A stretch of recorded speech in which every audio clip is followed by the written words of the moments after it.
everybody, it's Viana from maplewoodroad.com. Welcome back. Today we're going to be making fresh homemade pasta. If you've never had fresh homemade pasta before, oh my god, it is so good. It is really like smooth and silky and it just melts in your mouth. There's nothing like it. So you're only going to need a couple of ingredients. You're just going to need flour, eggs, and salt, stuff I'm sure you already have at home in your pantry. And I'm going to walk you through all the steps. So let's get started. All right, so welcome back. So these are the ingredients that we're going to need to make our homemade pasta. First, we have our flour here. It is 2 3/4 cups of flour. There are a few different flours that you can use. As you can see in the article, you can use semolina, you can use this 00 or 00 flour, which I prefer. Or if you don't have either one of those, you can use all-purpose flour. I just prefer this 00. I think it leads to a silkier, smoother pasta. But use all-purpose if that's what you have. It will still be absolutely delicious. And then you need 3 whole eggs at room temperature and 1 teaspoon of salt. All right, so let's get started. First thing you're gonna do is you're gonna have a clean working surface here. You put your flour on the counter in one big mound. Get that out of the way. All right, and you're gonna make a well in the middle. Make sure the sides are pretty high, otherwise you will see, you will get a big mess because we're gonna put eggs in here and they will escape. I have made the well not so deep before, or the sides not so high, and the eggs have escaped, and believe me, it is a gigantic mess. So just take my word for it. Make sure those walls are high. Okay, probably need a little bigger to fit 3 eggs. Okay, now we are just going to put our 3 eggs inside this well here. Okay, and we're also going to add our salt. You can use a little bit of olive oil as an option. If you are using olive oil, now would also be the time to add that. Okay, I'm just gonna break up my eggs with a fork, or you can use a butter knife. And you're gonna very gently start to mix that in with the flour without breaking those walls down too much. I'm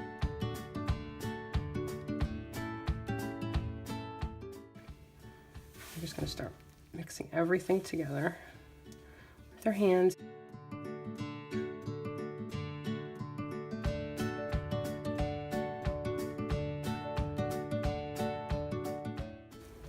You can see this is really starting to stick together a lot better now.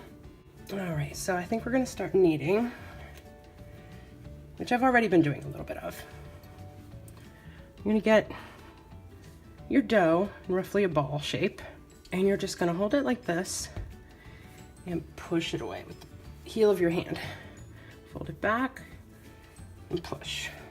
Give it a turn, fold it over a little and push. And you're gonna keep doing this for a good 5-10 minutes. It really needs to be kneaded really well.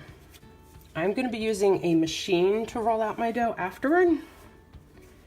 If you don't have a pasta machine, you can also roll it out by hand. However, you're going to need to do even more kneading, because when we put it through the machine will do even more kneading for us. Whereas if you're rolling it out by hand, you don't have that. So kneading is really important, like I said, to get everything together the way it should be, to get it to the consistency you want it.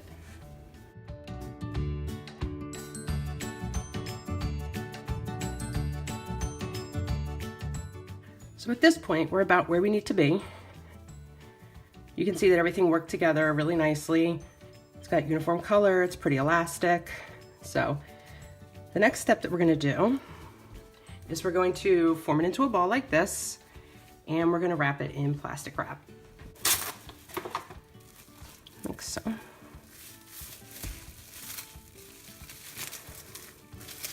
then we're gonna put it in the fridge for at least 20-30 minutes. It's also just part of the scientific process of everything, all the ingredients getting together and having a happy little party and getting ready to be rolled out even more. So I'm gonna put this in the fridge now and we'll be back in just a minute. All right, so we're back. Our dough has been sitting in the fridge for about half an hour and it's ready to be rolled out. So we're just gonna unwrap it.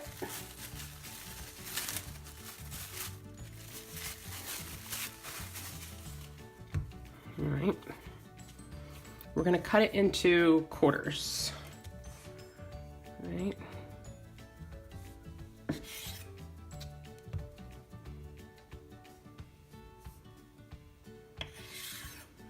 All right, I'm gonna set these 3 aside for a moment. All right, so you're just gonna take this first quarter, smash it with your hand.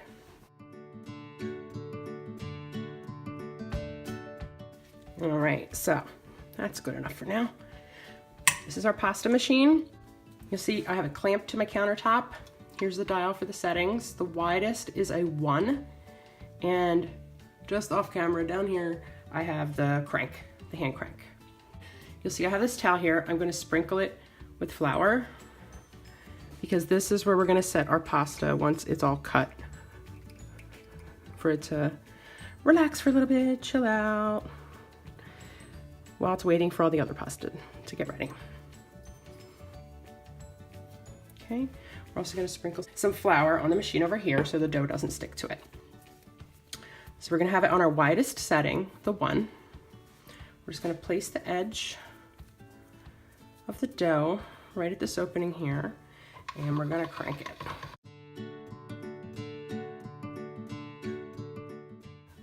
First time. I'm gonna fold it over couple times like that, smush it a little. We're gonna pass it through again. We're gonna do this about 5 times. This is that like additional kneading step I was talking about before.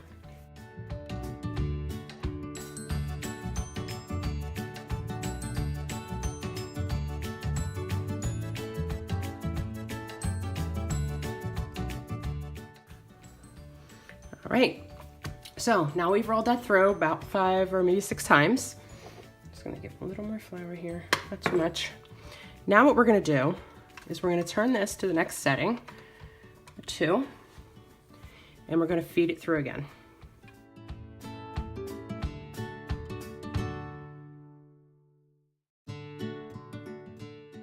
Now we're gonna turn it to a 3.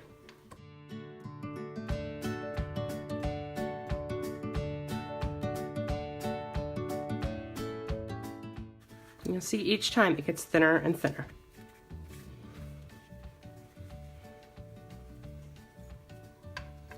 Four.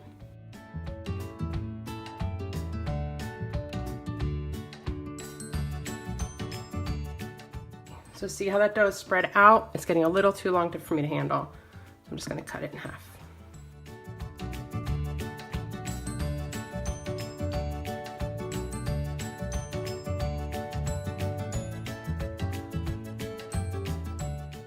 So the reason we started working with such small pieces is because you can see it's increased in length significantly. Okay, so we're gonna do that with each of our pieces of dough that we have until we have all of our pieces ready to go.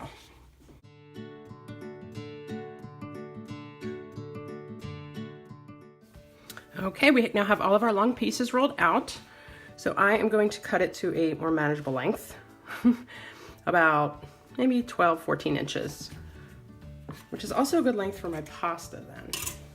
All right, so the next step is to take your attachment that has the pasta cutters on it, attach it to your machine. If you don't have a machine, you can use a rolling pin to do this process. Just make sure that you roll it even thickness throughout, which should be about 1/8 of an inch thick for this type of pasta. And insert your pasta into the cutter, just like so.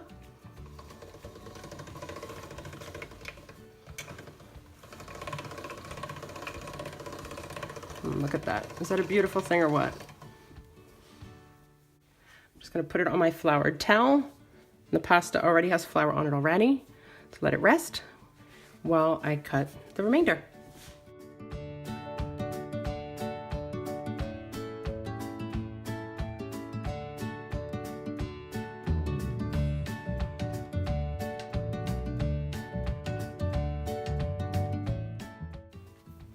Okay, so now we have our pasta.